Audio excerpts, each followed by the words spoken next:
close down? Yeah. All right.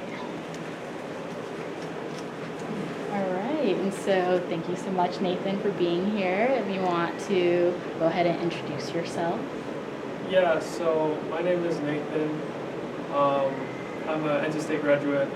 I studied an undergraduate degree in fashion design. And right now I'm doing a master's in Milan for menswear and women's wear. Awesome. And so when you mention your interest within fashion art and then also your studies and your experience, what drew you to that art pieces and your fashion pieces, and what inspired you growing up?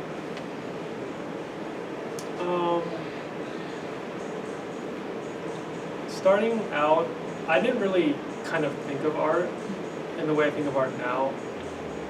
I kind of thought art is just kind of like a craft, like you would paint and draw, and I had a little bit of that growing up, but I think I didn't kind of understand what art was until I was in like high school, and what I wanted to do was I liked to draw on shirts. I kind of had like a punk phase a little bit.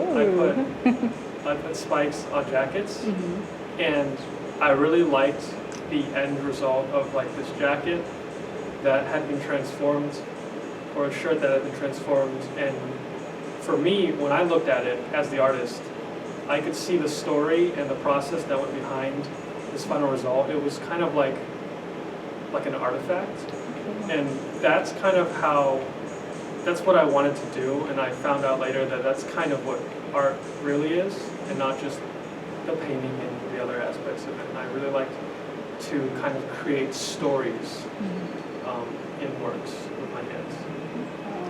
I love this touch that you said with like creating stories. And so as you're telling your story with fashion and those different artifacts, how did that inspire you to kind of evolve over time to where you are now with fashion? I think, so starting on fashion, I kind of had like I see it like this way. So I kind of see a divide between men's fashion and kind of women's fashion. And women's fashion is a lot about the style, the shape, the silhouettes, that kind of overall aesthetic or vibe that like a garment gives off. And a lot of men's fashion it's more masculine in a sort of like instrumental way. I think a lot of guys like really like to see objects, and they like to disassemble things, at least in their mind. And men's fashion is a lot more about technical details, like they'll have like a cargo pants with like 50 pockets, 20 zippers. They can put like, this is for their phone, this is for their earbuds, and that's what makes a garment interesting to them more than just the shape. And I definitely started out a lot more in that technical aspect. I think all my stuff is very much architectural. I definitely think of clothing in terms of the structure and how it's made first before I go into the shape. And that's how I started out. But then as I kind of got more into art and more into fashion, I started learning more. I kind of took a lot of inspiration from like David Bowie and androgynous styles, and I kind of went from very masculine things to also kind of expressive, like feminine ways of expressing clothing. So a little more to that style of shape and yeah. Awesome. And I also love how you mentioned kind of the comparisons between gender, and so with menswear and women's wear. And so a question that we also had was, have you ever felt compared to use your art as a platform for activism or social change? And if so, how did you go about it? I generally don't like to be like an activist. I kind of, so how I see these things is I want people to be able to come to a conclusion on their own, to kind of believe an idea that they took all the steps in their mind or in their life, and they kind of came to this perspective.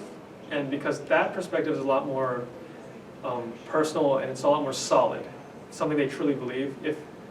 I think I don't try to like push a message onto people through my work, because if they just jump straight to the conclusion, they kind of don't understand why that is what it is, and they don't go through that process. But I like to kind of present things to people. I like to present like new concepts, or like I like to challenge them in a way so that they would think for themselves and then hopefully take that kind of road and come to a conclusion that they believe in. Awesome. And then, so speaking of messages and like impressions with your art and work, what is one thing that you want the audience or viewers to take away from your fashion and work?